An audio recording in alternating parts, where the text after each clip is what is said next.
Thank you for being here. And for those that we've seen, we're happy to have you back. And for those that are joining us for the first time, we're so glad you're here. And in this Getting Unstuck series, we're continuing to dig into the beliefs that are holding you back. As we've said before, most of these beliefs go back to your childhood. There is energy associated with each of those beliefs, and that energy can get trapped in your body and you don't even realize it. Over time, those old beliefs and all of that energy can really keep us from moving forward in some aspect of our lives, which brings us to Lizzi Cutler. She's one of our favorite modern mystics, guides, and energy healing practitioners.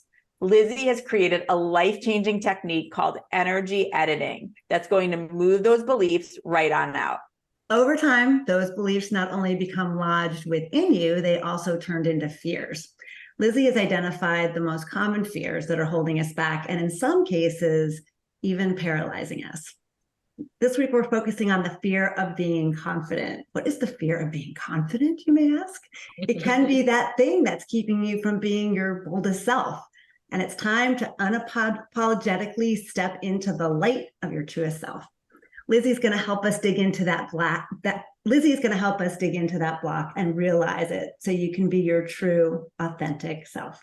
And before we get going, we want to encourage those of us here to use chat to either respond or ask any questions. We'll be looking at it throughout the session, and we'll be recording this. So for those that couldn't make it, hi, we know there's a bunch of you. And if you'd like to watch it again, it will be available later today. So let's get going. Hi, Lizzi. I'm so excited to be here. This is such a juicy edit that we're going to work on today. It is. And for those that were with us for fear of being content, is there anything that you noticed since doing that edit? What I would actually love to hear. So Karen, I know you just got back from an LA trip. Was there anything that came up for you around that? Quite a lot, actually.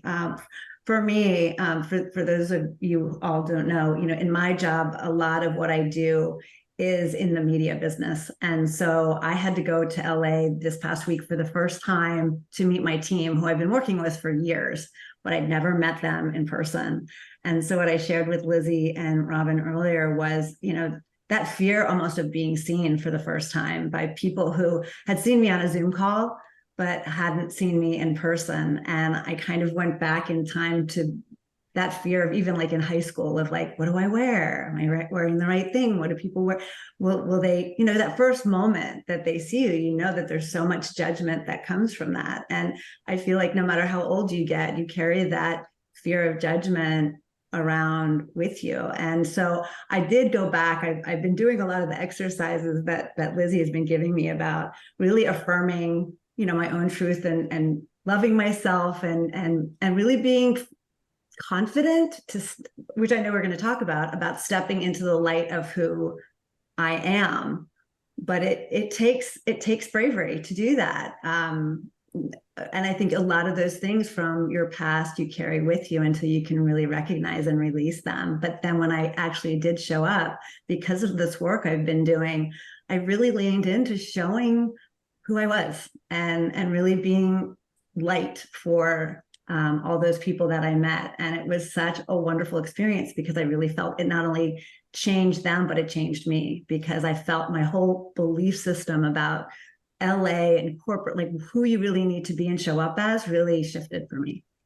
Well, and I would just say too, that it's the buildup in my opinion of all that we've been doing and the different fears we've been releasing. And, and specifically talking about fear of being content, which was the last one.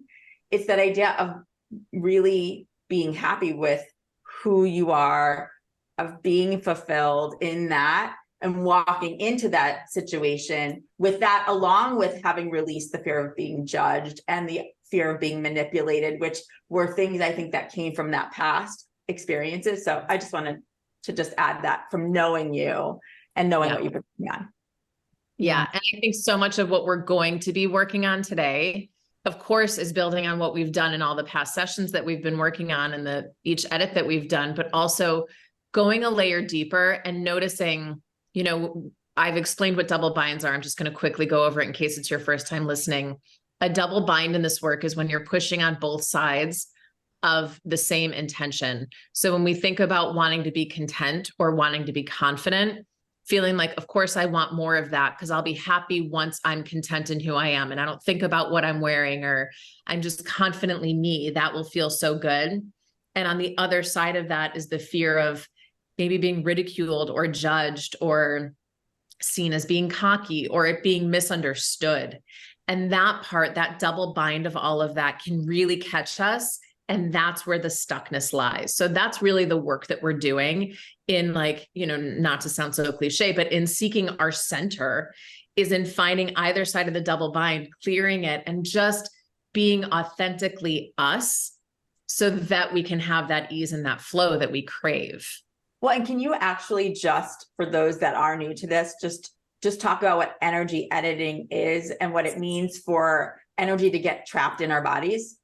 Yes. So what we're doing in this work is we are going back to figuring out and kind of shining a light on what's happening in our subconscious mind, noticing what the beliefs are, because each belief has a specific vibration and the universe operates on vibration, right? We've sort of taken it too far into she had a great vibe or that wasn't my vibe and changed it. But the reality is we are vibrational beings having human experiences. And in that, what we believe has a certain vibration. So the belief of if I'm too confident, people will see it as cocky has a certain vibration versus people are going to love me for exactly who I am and I deserve love regardless, right? Those are very different frequencies and vibrations. And the universe only knows how to say yes. So we're constantly getting a pile-on of what we believe to be true. In order to change our life, we first have to notice what we've been believing and then change it if it's not in alignment with what we want. 100% of us think that we will feel better when we have the thing we say we want, whether it's a better job, a better relationship, more money, better health, whatever the thing is we say we want. Underneath it always comes back to, I think I'll feel better when I have it. And in the feeling better, we have to find a way to feel good now. And the way to feel good now is to change what we believe to be true about our circumstances. So energy edits, all of this work that we're doing is a way of sort of sneaking back into our inner child mind and our subconscious mind, upgrading that software so that we're more in alignment with what we say we want and finding a way to believe that to be true now in order to create it. Lizzi, can you talk for 1 second too about what the definition of confident means? Because I think we all might have a different perception, because I was really resonating with this idea of being like confident is not a destination, right? Like so let's just talk about that to level set, because I think sometimes we feel like, I need to get to that destination to be confident. And that's just not true. It's not an ultimate destination. So good. Yes. So if you pay attention and notice, for me, when my business is doing really well, I have noticed that I feel more confident about myself, like as if I have a higher self-worth and value because I'm making more money. And then I saw that a few months ago, and like an Etch-a-Sketch, I was like, oh my God, delete that. I don't want that. I don't want that to be my sense of value. Or if I have a partner, then I have a higher value. And I think confidence that we're actually seeking, the true confidence, is being stable and steady and so deeply worthy, no matter what our circumstances are. And to me, I think it all comes back to self-worth, which all, of course, comes back to self-love, and confident in I deserve unconditional source love, independent from any other 3D tangible situation that's happening around me. Does that feel in alignment for you guys? Yes. Very much. And I actually love that you use the word worthy. Yes. Because I think that there is that tie into the worthiness, into your confidence. So, because I think that we all sort of have been conditioned in our society to think, if I have money, then I can wear the right clothes. Then people will see me as she must be smart because she has a good job and can afford those things, or right, is some kind of a higher value I mean, this is so sick, but I remember sort of thinking like, if I couldn't make the money myself, then someone who could would choose to marry me. And then I would still be adorned with all those things. And so that would prove my worth to the people who saw me, who are total strangers or people I know. Yeah, it's like confidence feels like a reward too. Like as I'm thinking about what I think of it, and even in the corporate sense, right? It's like, well, in order to be confident, I have to be the leader. I have to be the one at the very tippy top. I can't exude confidence as just, the receptionist in the building that I work in. Like, it feels like you have to be at a certain level almost to exude and be judged as confident. A hierarchy. And I think in corporate also, it's the added level of, I have to have all the answers. Yes. Right. I have to confidently walk into this meeting knowing my shit so well that you can't rock me. Well, I'm unshakable. Unshakable. Yeah. And I think what we're trying to get to is you are enough as you are. I am enough.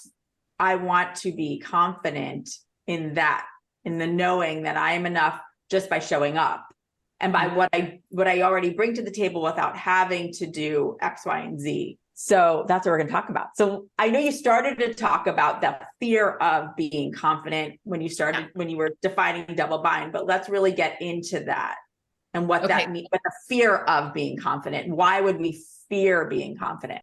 So the fear of being confident comes in, and I'm going to give a scenario where this shows up, and then you can kind of shimmy it into your own situation. So most executive women or professional women that I work with, men as well, but it's much more prevalent with women, have the tendency to feel like, especially at work, in their work setting, there's this invisible tightrope that you're expected to know and navigate and stay on, of being knowledgeable and grounded and have all the answers and not be too cocky, because if you're too cocky, then you're a bitch, or then you're labeled as like something negative, right? There's a really fine line where you can tip over into the negative versus being confident, like calm, cool, and collected and confident. And that tightrope is constantly changing depending on who's in the room. So there's a fear that a lot of us carry, women and men, but a lot of us carry it in, if I'm seen as too confident or confident, then I'm no longer approachable. I'm no longer one of the group. Like, now I'm going to be sort of pushed aside. She's confident. She thinks she's queen bee, right? Or she thinks her shit doesn't stink. Like, we have all these different sort of ways of shaming and shunning someone from the group. If we're too confident, that's not good. So it's about being humble, but also confident and knowing exactly what the person or the people around you need you to be, and immediately chameleoning into that. Mm-hmm. Well, and I think the other thing is that you're going to fail and look like an idiot. Right.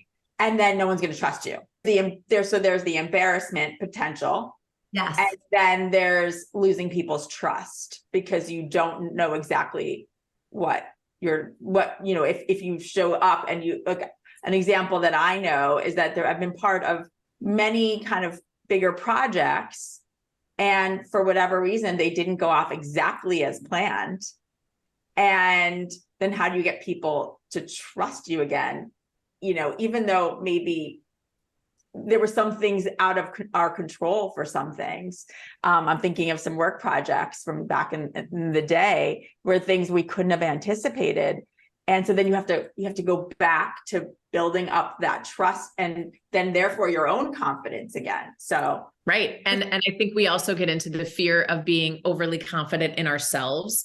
Like that moment of, Robin, I know you've shared this, but I think every human has a moment of being a kid. And Karen, you were kind of talking about like, what do I wear in the scene? And there's that fear of walking in and I'm in a party dress and everyone else is wearing jeans, right? In 6th grade, or everybody knows I was on this meditation retreat and they asked us to illustrate our meditation.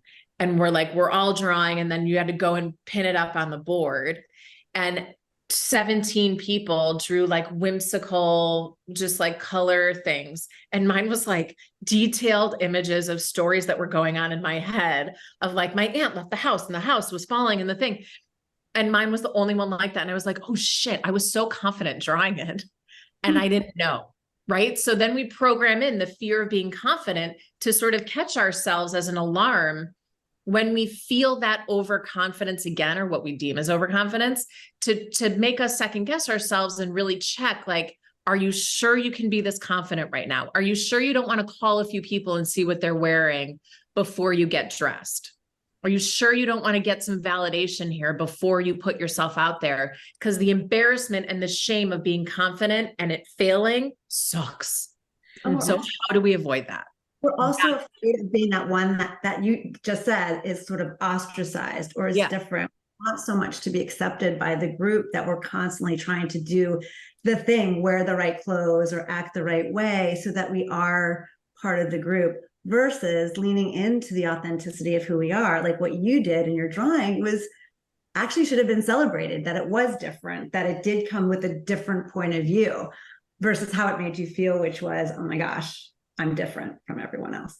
So the piece that I didn't include in the beginning that I want to make sure we're clear on is that most of this programming happens between the ages of 6 and 9. And what we're being taught in school from 6 to 9 is how to conform and how to fit in. And this is the way we do our homework. And this is the way we line up. And this is the way we raise our hand to go to the bathroom. And right. And we need that structure in a functioning society and culture. And they say that around like 9-ish years old, this is a Joe Dispenza fact, that the veil between the conscious mind and the subconscious mind really kind of closes off around that age. So the subconscious is just like done, the book is sealed-ish.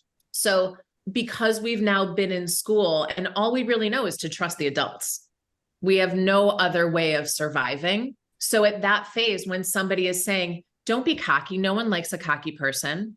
Don't be overly confident. You don't know what everybody else is doing. It gets programmed in as a fact, right? And then as adults, we're like, why am I so insecure? Why do I care about this thing? Well, that's why. And that's the work that we're doing, is in getting your conscious mind to see what that scenario or story or phrase was that was programmed when we were little people. Because by seeing it, the light is on it. Now it can shift. Oh. Well, we need to do that. Is there any more with the double bind that you want to add in terms of the fear of being confident?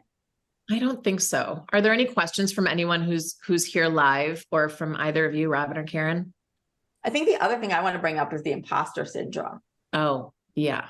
Yeah. So interestingly enough, the busy professional men that I work with, this comes up a lot more. With women, it's really that tightrope that you're having to walk.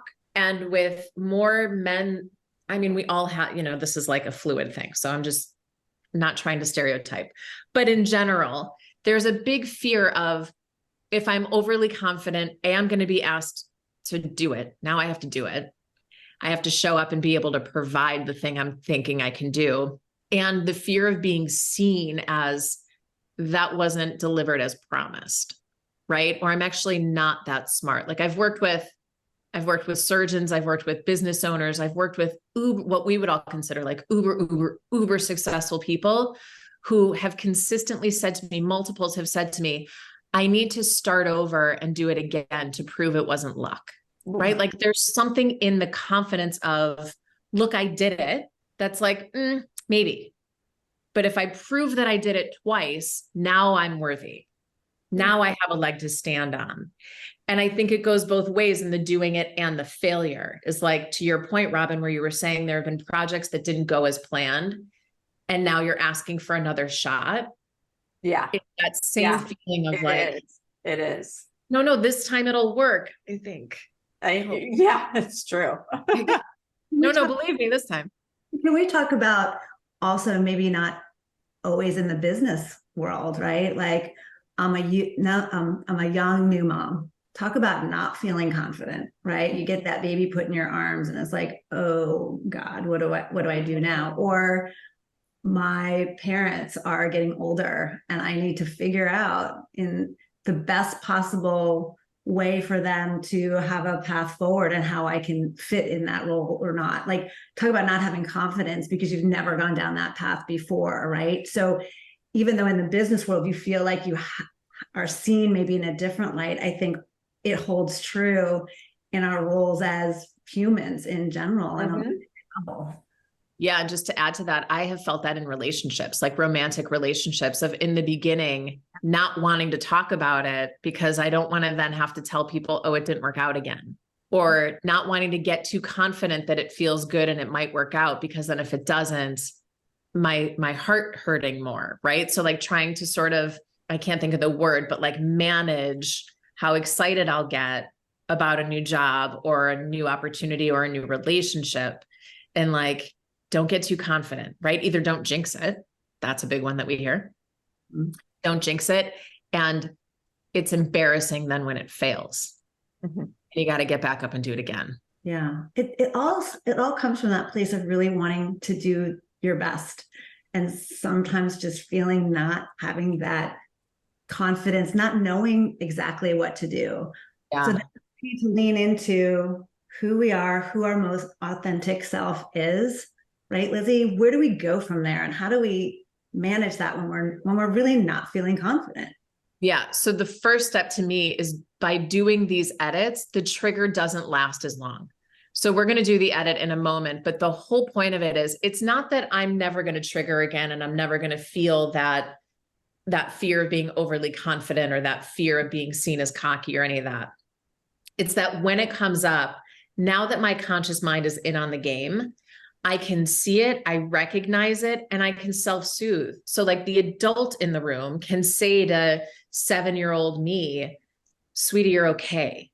It's okay. If it doesn't work out, no one's judging you for that. And you are deserving no matter what. The best way that I can say it is always, I can be the adult in the room and nurture myself out of it. And I think that's step one, is doing the edit and then being mindful enough. Something that I always took away from Abraham Hicks was, if you're feeling crappy, it's because you moved out of your light.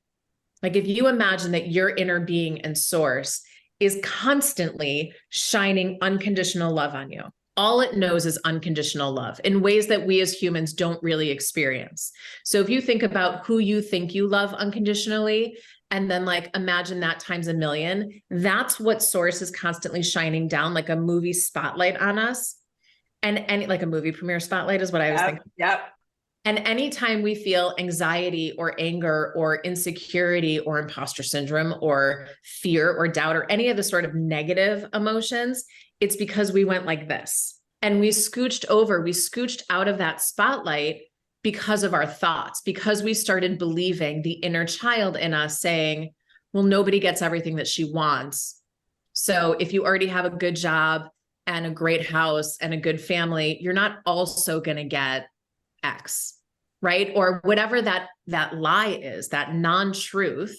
And then we get to be the adult in the room to say, that's actually not a fact. It's not a fact of the universe. The fact of the universe is that we get what we believe. And so now I know that I believe I deserve unconditional love that is coming to me always from source. And I just got a little closer to my light. And then we slowly work on scooching back into that spotlight.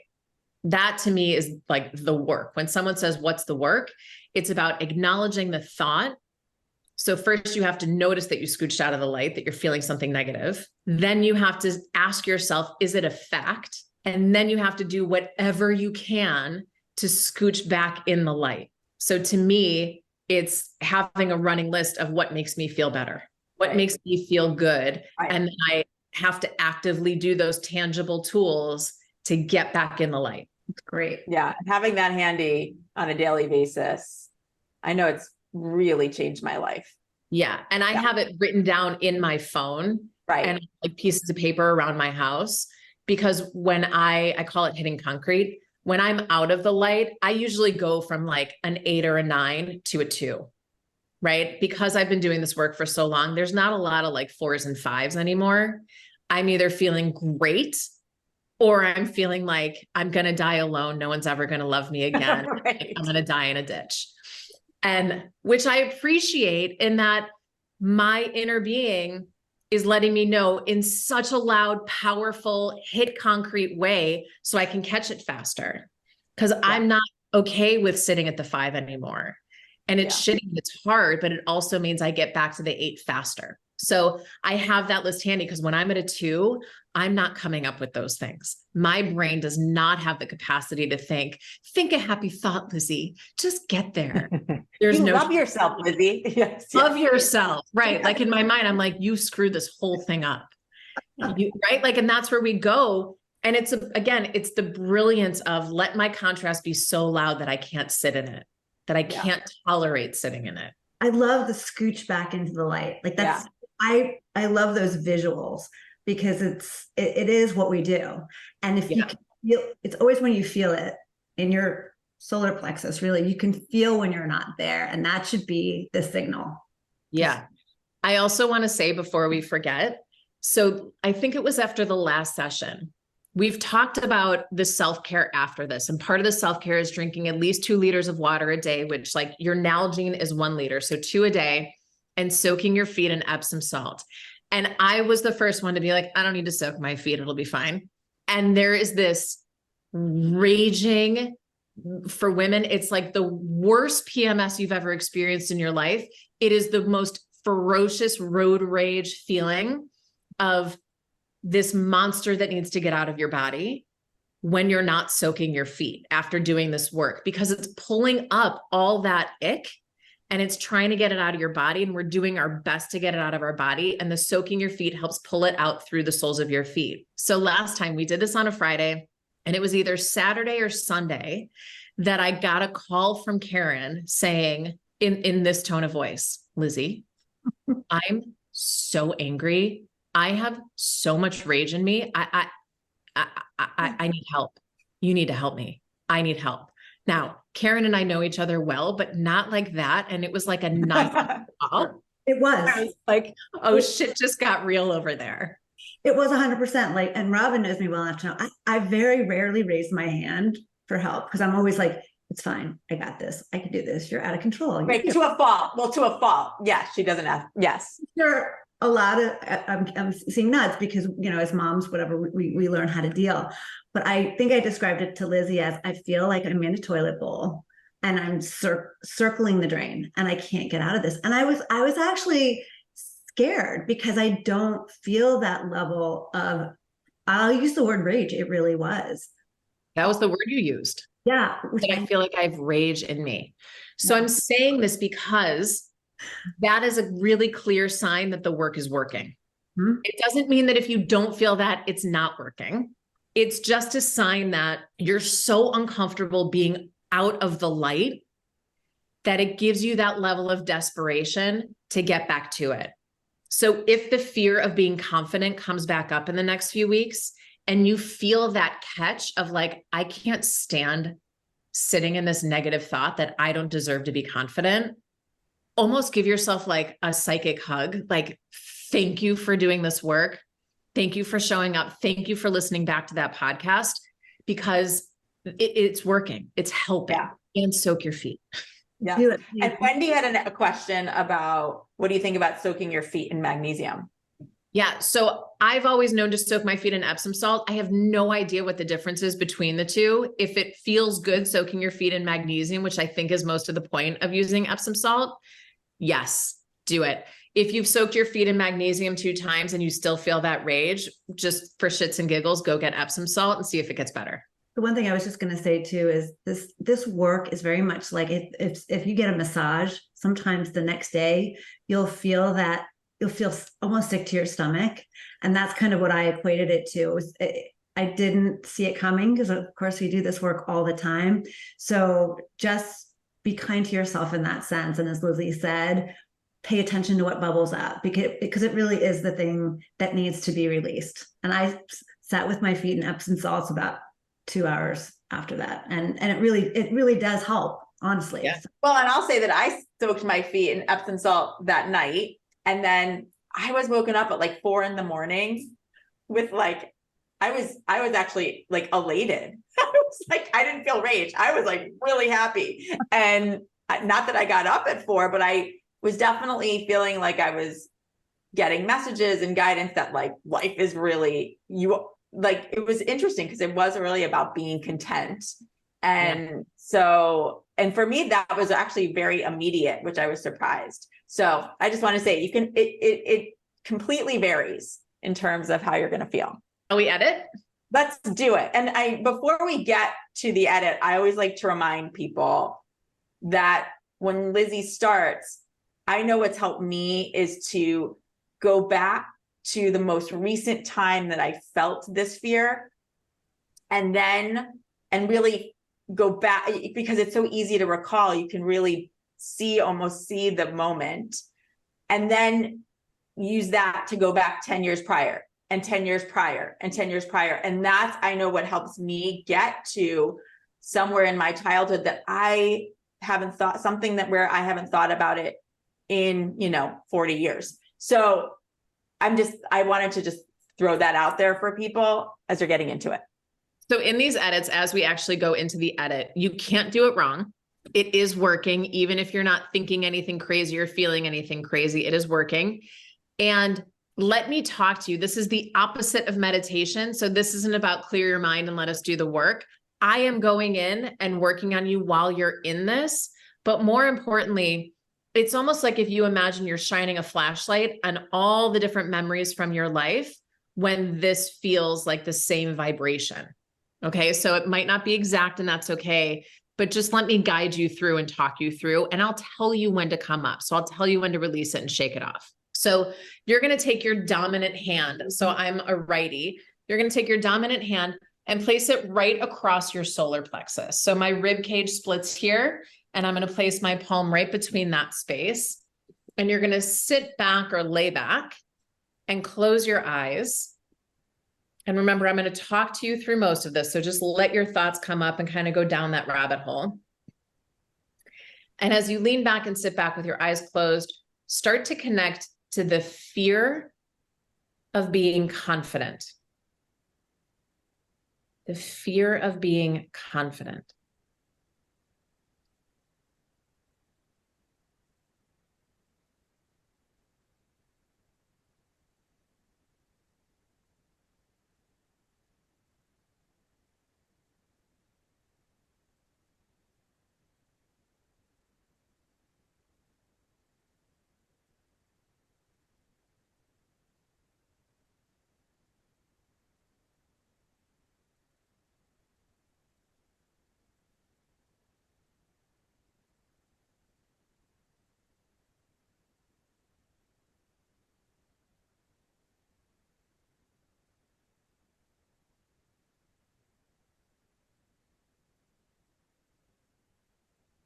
Start tracing it back. The fear of being confident.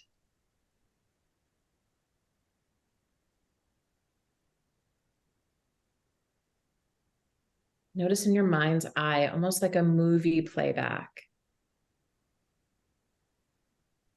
Go back a decade.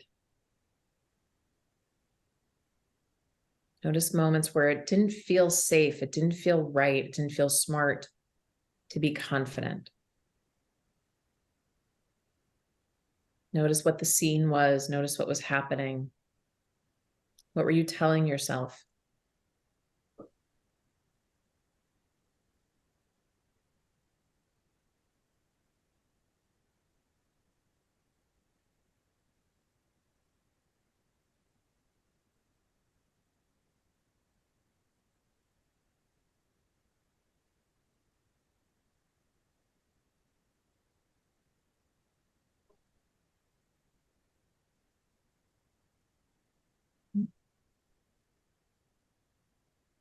And see if you can trace it back even more. Fear of being confident.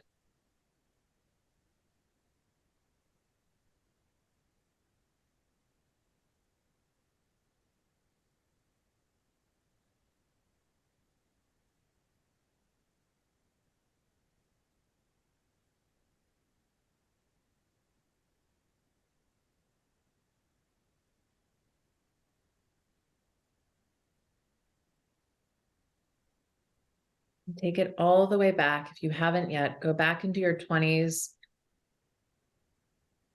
Go back to high school. You might start feeling it a little more in your body physically. Just notice it. Stay connected to the fear of being confident.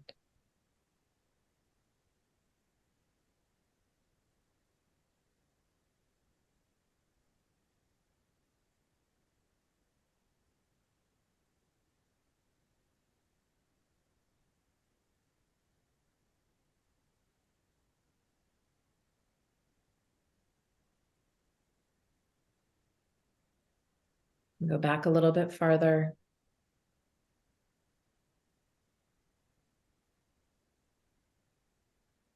Go back to kindergarten, first grade, second grade, the fear of being confident.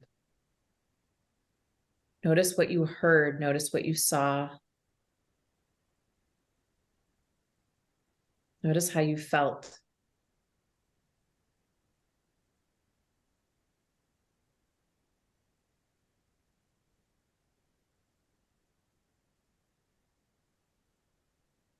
And staying in that feeling, set the intention to release it.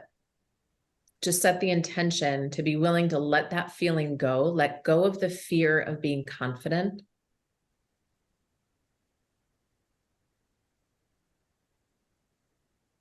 And as you let that go, imagine drawing in more love from source.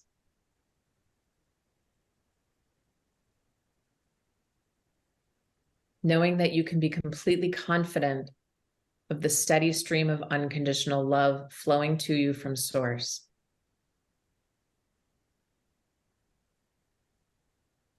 You can be completely confident in your worthiness. You're deserving of unconditional love from source. And source might be your higher being. It might be your God. It might be a white light.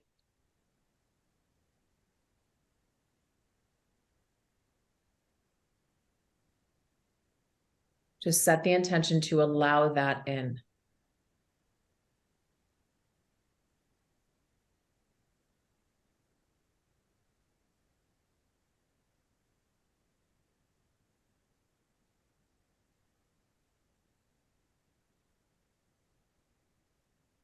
Perfect. And go ahead and take a big, full, deep breath in.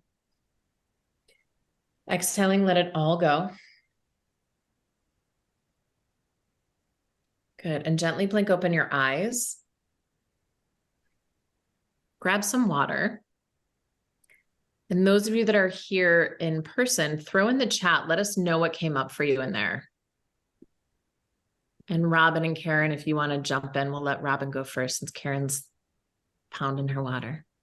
Yeah, I was really surprised actually at what came up, because when I started with my most recent memory, and even in the few decades prior to that, they were very much work related, and it had to do with either being told I didn't know exactly what I was talking about, or failing at something and really being disappointed in myself from those experiences. And then actually, as it went back further into my earliest memory in childhood, and I probably was around 7 at this point, I used to love singing in front of my family. I don't do that now at all, but I would sing "The Sun Will Come Out Tomorrow" at the top of my lungs, every family gathering on either side of my family.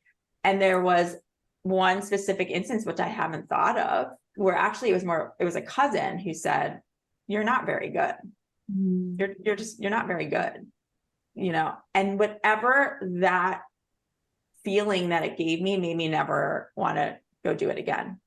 So that's where we bring up almost like the embarrassment of, oh no, I didn't know.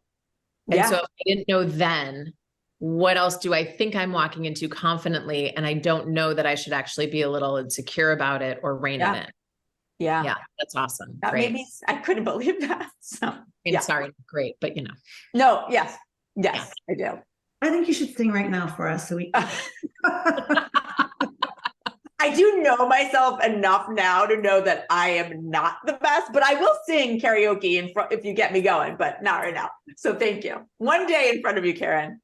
Do we, before shifting, do we want to maybe in the chat, there's some things coming up. Do we want to shift? Yeah. Also, if anybody would like to like come on and share, if you want to raise your hand or just sort of flag us down, that works.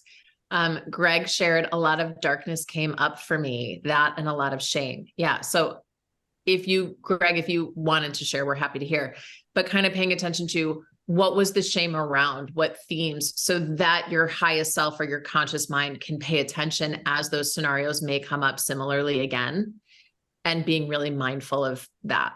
Okay. My young memories were of people telling me I was wrong all the time, not good enough, criticized, and I was too loud. They used to joke that I swallowed a microphone. Oh. Wow.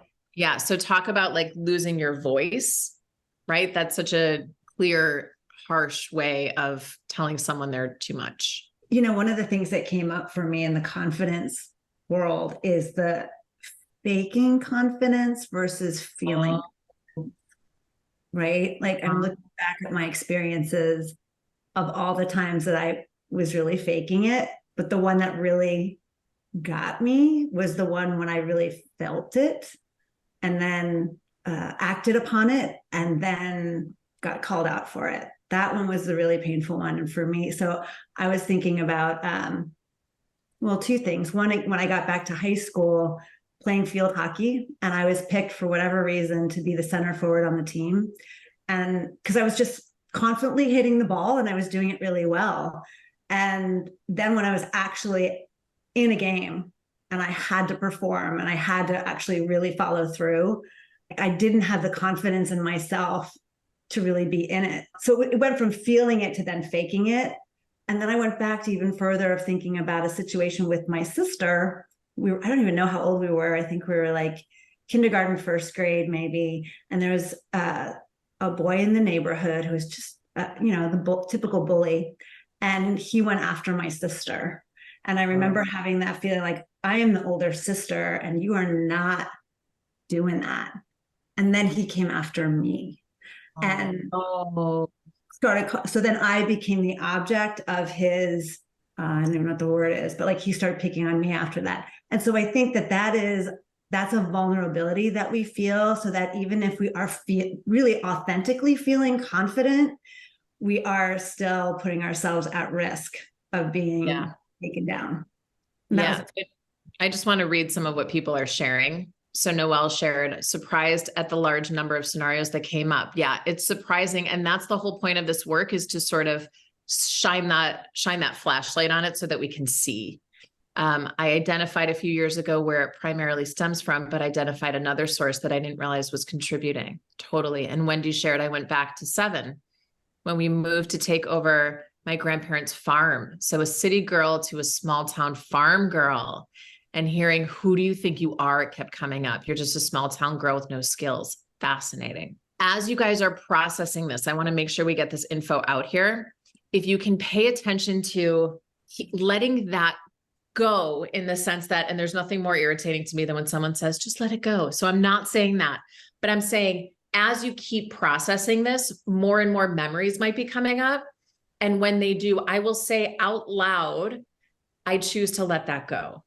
Because what's happening is your little girl is still running the show, making sure that you remember those scenarios, thinking that she's helping you prevent it from happening again. But she doesn't know that remember that seal happens around 9 years old. So she doesn't know that you have so many new tools to work with now. So you want to say to her internally, like if I'm on a walk and there's people nearby, I'll just say it internally, but I'm getting better at saying things out loud. Saying out loud, I have new tools now and I have new ways of coping with that. But thank you so much for keeping me safe for all these years. That was actually really helpful in getting me here. But now we're ready to move on. And frankly, you know that you're ready to move on because you're listening to this right now. That's right. You're right now in the moment, right? We wouldn't know each other if you weren't meant to be hearing this information and doing this work right now. So the tangible takeaway is when the thought comes up, saying, "Ooh, thank you. There's another one." it's almost like I always think of the can of LaCroix that you open and it's really bubbly. And then 10 minutes later, when there's a little bit left, there's still random bubbles that come up. See it as a random bubble coming up. Think it out loud. Again, ask, is this a fact? No, it's just a memory of something that happened. It was a fact then, totally happened then, but I have new tools now. And that's the way that we soothe it. Any questions on sort of that piece, like the recovery piece of it all? I love what Tina just wrote in the chat. She said, I love that. I have new tools now. Thank you so much for keeping me safe. I choose to let this go. Yes. Yeah. And if it's 100 times a day, great. Yeah. And it does feel like bubbles. I know we've talked about that before. And for me, it's usually right as I'm getting up in the morning over the next like week or two, that those bubbles will come up and these random memories that will be associated to this particular fear will come up. And I am aware enough now to recognize that it's coming from this work. And then I haven't said it out loud. I choose to let it go. In my mind, I'm saying I choose to let it go. But now maybe I'll scare Jeff and I'll just say, I choose to let it go. Well, I was just going to say, a lot of people say to me, like, is it okay if I talk about this work? And the answer is 1000% yes in the past tense. So tell your friends, tell whoever that you're doing this work. And I had a fear of being confident and I let it go today. And then it's okay to share the story. You're not programming it back in, but you don't want to say, this thing happened to me when I was 7. Therefore, it's messed me up my whole life. And it's still impacting me today. Like, no. It's done now. Makes sense. That's huge. You had a fear of being confident. You had a fear of being content. Go back and watch the other ones, but this one's done.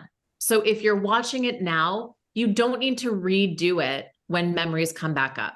Let it go. It's not to say that, down the road, we won't actually circle back. Like if we're talking about creating more money or manifesting and really creating in reality different types of relationships, that this edit won't come up again. So you ladies have worked with me a lot one-on-one. You notice that edits will come up again. And it's because there's a deeper layer or there's some other story that's trying to come out.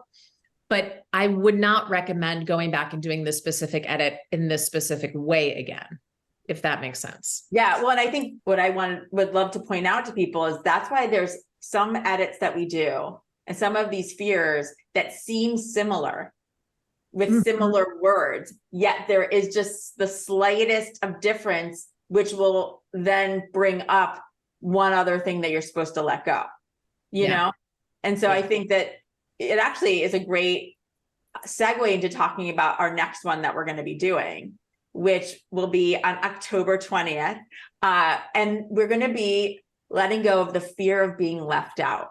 And the reason I'm bringing that up in relation to what we were just talking about is we were really talking about the difference between being ignored and being left out. And we decided we've been feeling the being left out may resonate, and we know it resonates with us, but may resonate with others. And so we're going to be doing the fear of being left out, which even at 48 years old, I still feel that. So. And I just want to point out, there's a double bind in that one as well. So of course, the obvious is the fear of being left out, but also is the fear of being not left out, right? And the fear, like that flip side of that, of like, I don't want to be so busy. I don't want to always have to show up. I can't always be on. I'm exhausted, right? Like that fear of being exhausted, or I always call it the fear of being sucked dry. Like when you're around someone who needs a lot, like being needed, being included is lovely and warm and wonderful. And it's the whole fun thing happening now of like, I just want to be invited. And then I want to tell you I can't go. That's perfect. Right? Like, yeah. Yes. And invite me. I'm not going to go, but I don't want to be left out. Right? Or I'm going to go for an hour and then leave. I was telling someone that I sometimes think of hostage parties where it's like, we're taking a bus to the thing and then you have to wait for the bus to get home, or we're going out on a boat, or it's like, now I'm a hostage. I don't want to be left out, but I also don't want to.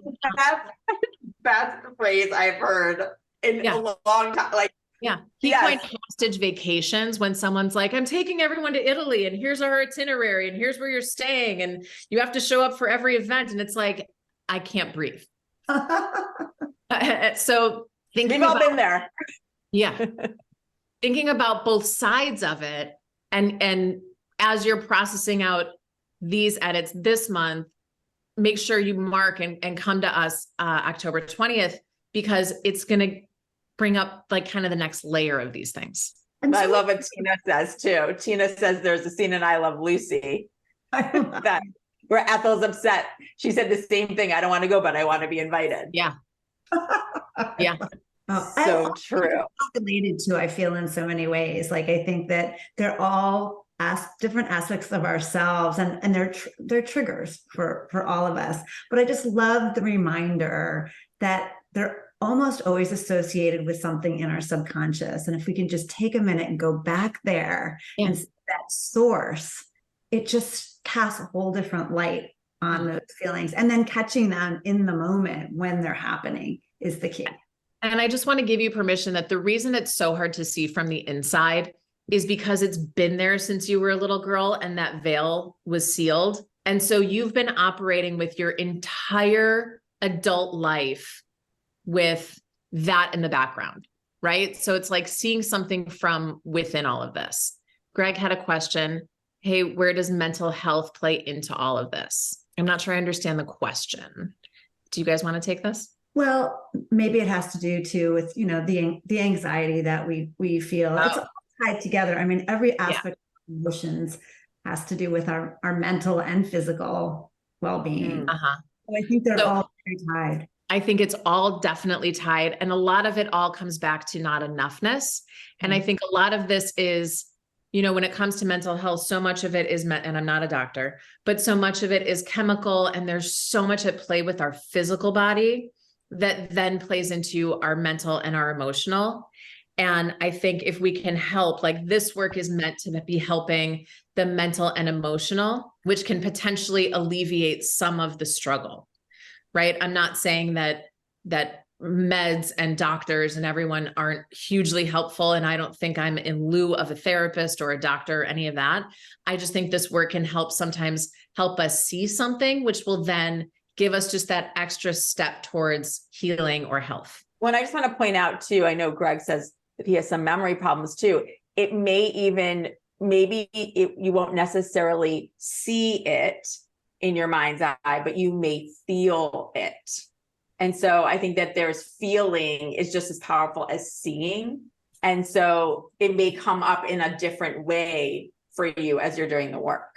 Yeah. And memories are going to come up as needed, right? Like if we can kind of trust the process and trust, not to sound so cliche, but you are exactly where you're meant to be in this journey, and just continuing forward with whatever baby step that looks like. If it's starting with saying, I love you in the mirror, or walking in and really truly acknowledging that you deserve it and you are worthy of love, and just starting with the baby steps, I think is the most important. Just taking a step. Well, hopefully everyone will soak their feet tonight with some Epsom salt or magnesium, Wendy.